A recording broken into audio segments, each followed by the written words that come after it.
Hey everyone, just wanted to cover a topic today about the jobs report. Just want to make sure for those of you who don't necessarily go into and read all the articles and find out all the nuanced aspects or revelations that come as a result of these reports, right? These monthly reports. Because usually it's the headline that people pay attention to the most, and that's usually what they take away from it. So if you just pay attention to the headline, and this is from CBC News Business, Canada adds 55,000 jobs in May, more than triple expectations. But yet, the text to this headline is jobless rate ticks up to 6.6% as more people look for work. So, the headline would already have people thinking, hey, we're doing good, right? If you get down into the actual media article, and even actually if you read just the first couple sentences, Canada's economy added a net 55,000 jobs in May, blowing past expectations with the surge in full-time work. It's even full-time work. Oh, wait a minute. It's May. So, yeah, all the construction industries are starting back up from their winter hibernation. So, well, duh, this happens every year. This isn't a surprise thing, folks. Happens every year. But you see, they won't. Your narrative creators, your opinion makers, they won't present that as such. They're going to present this, oh, look at how great this is, right? Statistics Canada report Friday that the economy added 77,000 full-time jobs, but that was offset by a loss of just over 22,000 part-time positions. Almost all the new jobs came in the private sector, while self-employment and the public sector were little changed. So like I say, that sounds good already, doesn't it? Economists had been expecting the economy to add about 15,000 jobs during the month. May's strong figures means Canada's economy has added 317,000 jobs in the past year, the strongest 12 months total since February 2013, TD Bank economist Brian DePrado said. This report with a lot to like in it, he said in a note. But here, let me get down to the most revealing part of it. But see, it's all the way down here where most people aren't going to make it down here because short attention span, right? And just want to hear what they want to hear and live in the echo chamber, right? But here's the part.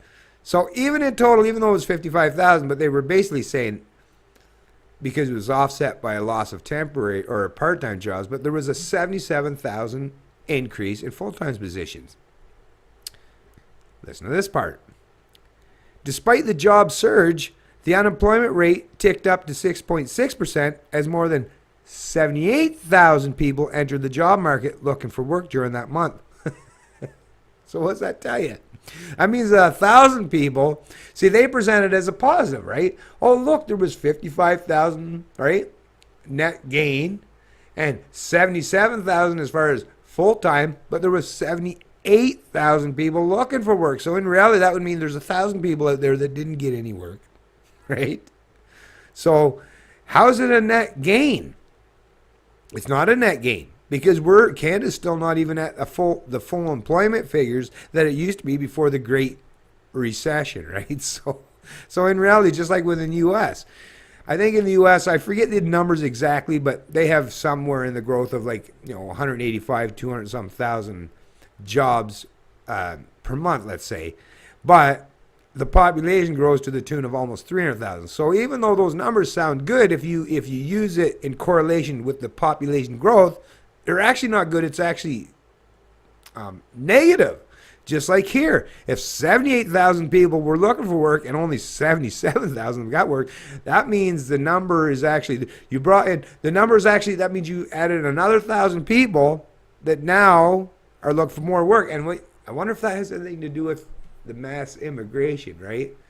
You bring in more people, yeah, sure, you might be able to create some jobs, but you keep all the time. Even though you're creating jobs, you're also creating, on the other side of that, you're creating more and more dependence on the state, right? That's the key factor. Whereas if the population stayed relatively sustainable in terms of job growth, well, first of all, you would need not just massive rampant increase in job growth, but if you had a whole lot more jobs available, right? And less people looking for them,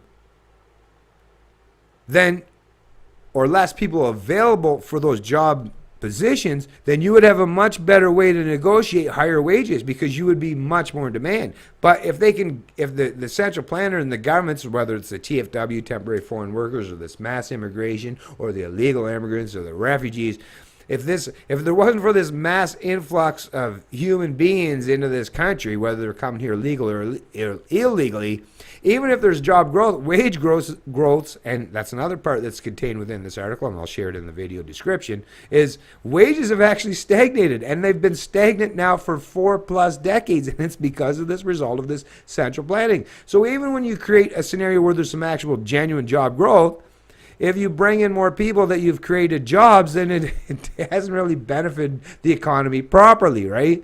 And you're still not going to have that ability to have the power to hold employers to account and challenge them for wages, right? So either way, it's still a continuation of that race to the bottom. But central planners and data crunchers that have no skin in the game themselves, to them it's just statistics and number, and they'll spin and twist it whoever they want to create a narrative that sounds more conducive to what they try to present and put forth.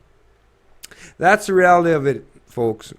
You know, this kind of stuff, I know I wish this wasn't the case. I wish, I wish that these people would stop using political propaganda and false narratives and dialogue to keep messing with the Canadian psychology and the psyche. It's like, well, are we doing good or are we not doing good? I mean, no wonder Canadians are so confused in this current state of affairs, right? Central planners are the direct cause and reason why you're having so many problems and issues with trying to understand, well, are we doing good or are we not? That's why I say, worry about your own personal circumstance. Worry about your own particular, small segment or geographical area. Do your best to, greatly limit and reduce the amount of government intervention in your lives and the lives of those you care about in your particular community. And then, as far as statistics go, you'll understand it. You won't even need anyone to present any numbers to give you any false sense of hope. You'll know it because you'll look at their seat. You'll know when things are growing. You'll know when the Canadian economy is back on track. You'll recognize it instinctively because it will be so apparent in the world you live in, and even in your small communities, that you'll realize that, I don't need to listen to this bullshit. I'll understand when things are being real and presented to me honestly just by looking out in the landscape and seeing and reflecting on it for what it is. It's Canadian Libertarian, and I love liberty.